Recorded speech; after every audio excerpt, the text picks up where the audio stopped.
So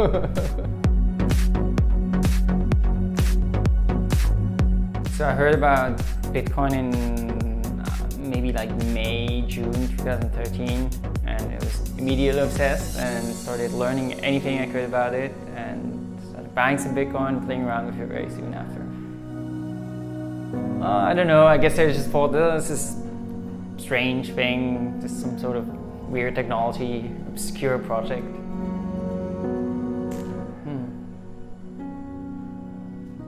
So I remember the first time I bought Bitcoin, there was this place called Bitcoin Exchange, and I bought it from Jeremias Kangas, who is the founder and CEO of Local Bitcoins. So I kind of bought it from him in person there. Now, how did I buy that? What wallet?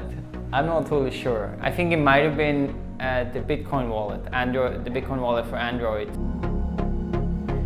So Epicenter is a podcast about the technology and the projects and the people that kind of work in blockchain and decentralized applications.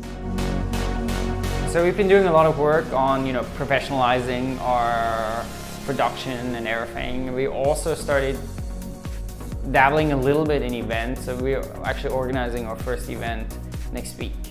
So let's see, maybe we'll start doing more of that.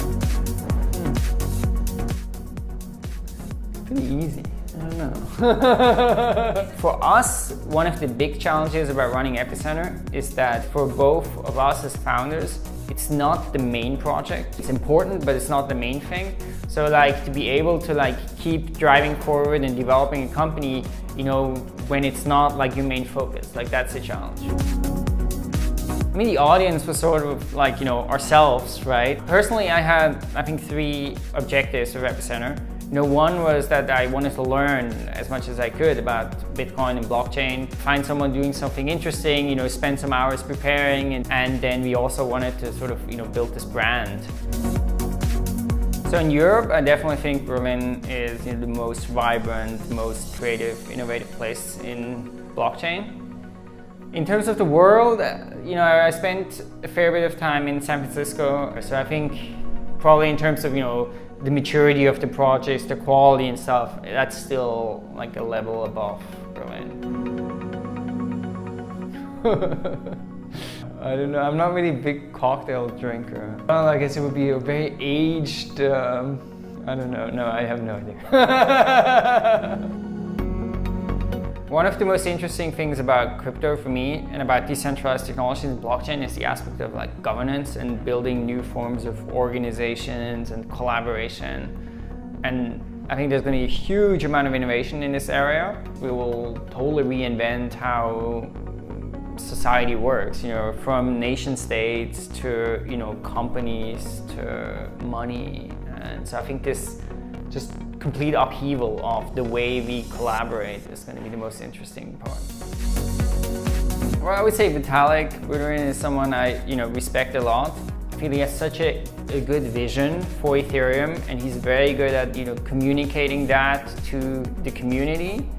But at the same time, he's open to feedback and different views, and I think he's done an amazing job. So we did a podcast with Mike Hearn back in 2014. He said that the Bitcoin's development had ground to a halt and nothing was happening anymore and the core developers were blocking things. And this was, for us, surprising to hear that. And there was huge discussions on Reddit and everyone was like, what is he talking about? And played a big part in the beginning of all of these controversies about block size and when you started having more of the conflicts between Mike Hearn and Gavin Andresen. So that is, in retrospect, was a very interesting time. And even at the time, it was thousands of comments on Reddit and discussions about this. Oh, we get a lot of mean comments. The most memorable one, I don't know. I tend to just ignore it. It does not bother me at all. I think just the last episode, some guy said get this Brian Fabian chill off the show, or something like that. I mean, I think token sales and ICOs are, an amazing way to, bootstrap communities and projects and incentivize people. And, if you think of Ethereum, a huge amount of innovation has come out of that project.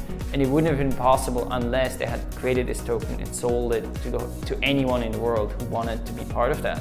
It's also full of questionable projects and fraud and all of that.